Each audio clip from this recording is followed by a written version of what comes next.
अस्सलाम वालेकुम स्टूडेंट, उम्मीद करता हूँ आप खैरियत से होंगे।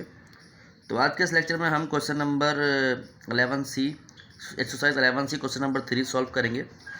और 3 के दो पार्ट है, ए बी, और इनके सब पार्ट भी हैं 1 और 2। तो इसमें कह रहा है find the sum of interior angle of a regular hexagon. आपको रेगुलर हेक्सागोन के इंटीरियर एंगल निकालने हैं, ठीक है।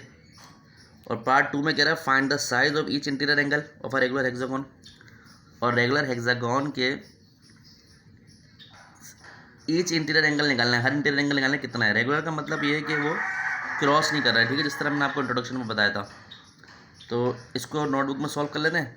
फिर पार्ट बी भी यही है, फिर बस में 18 साइड दिया हुआ है, सही है। और इसमें साइज निकालना है ईच इंटीरियर एंगल का। स्टूडेंट, तो ये पार्ट 1 में हमसे कह रहा है एन हमें दिया हुआ है कितना, हेक्सागोन दिया हुआ है। हेक्सागोन का मतलब है 6 साइड, ठीक है। तो यहाँ लिखते हैं सम ऑफ इंटीरियर एंगल पॉलीगॉन का कितना होता है, n-2 multiply 180 is equal to डाल रहे हैं यहाँ पर। तो ये हो गया 6 - 2 मल्टीप्लाई 180, हो गया 4 मल्टीप्लाई 180, तो ये हो गया 720, ठीक है भाई, 720 हो गया। अब ये कह रहा है कि पार्ट 2 में ईच इंटीरियर एंगल निकालें। तो each size of interior angle क्या होगा भाई, वो इंटीरियर एंगल वो ये होगा कि जितना एंगल का सम आया है इसको डिवाइड किससे कर दें, जितनी साइड है तो 6 से डिवाइड कर दो, सही है। तो अगर आप देखें तो डिवाइड करने पे आपको मिलेगा 720 डिवाइड बाई 6, 6 1 = 6, 1 बचा, 2 बचा, 0 बचा, 620 ज़ा, सही है। तो ये आ गया 120, ठीक है। तो ये साइज़ आ गया ईच इंटीरियर एंगल का।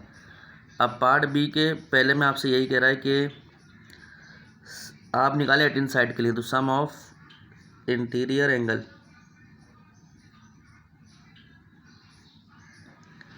n-2 मल्टीप्लाई 180, तो 18 - 2 है, n हमारे पास 18 है, -2 180, तो हो गया 16 मल्टीप्लाई 180, ठीक है भाई। अब अगर हम यहाँ पर देखें तो ये 180 16 से मल्टीप्लाई करें, ये 0, ये 48, 8 यहाँ पर, 4 यहाँ पर, तो 6 1 = 6, 10 ही आ गया मल्टीप्लाई, 0 क्रॉस डाल दिया पर, 1 0 = 0, ये 8, ये 4, तो ये गया 0 8 8 5, तो ये गया 5 8 8 0, सही है भैया, आ गया इसका इंटीरियर एंगल का सम। अब पार्ट 2 में कह रहा है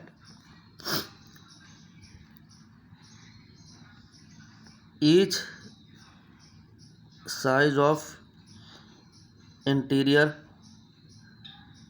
एंगल कितना है भाई, तो ये 5880 को आप डिवाइड करें 18 से तो कितना बन रहा है। तो स्टूडेंट हमसे यहाँ मिस्टेक हुई है, देखें ये क्रॉस डाल दिया, 1 0 0, 1 8 = 8 और 1 = 1, तो ये 1 है, तो ये 2880 आ गया। तो ये हमारे पास ये नहीं है, सम जो है इसका 2880 आया, ठीक है। अब ईच साइज मालूम करते हैं, 2880 डिवाइड बाई 18, तो इसका निकाल लेते हैं भाई किस तरह डिवाइड होगा, 2880 डिवाइड बाई 18, 18 1 = 18, 10 बचा, 8 यहाँ पर लिख लिया, 18 6 ज़ा, ये हमारे पास हुआ 108, ठीक है।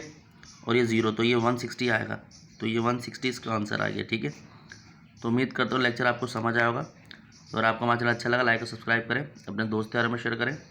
मज़ीद वीडियो तो आपको मिलती रहेंगी। अपना ध्यान रखें। अस्सलाम वालेकुम।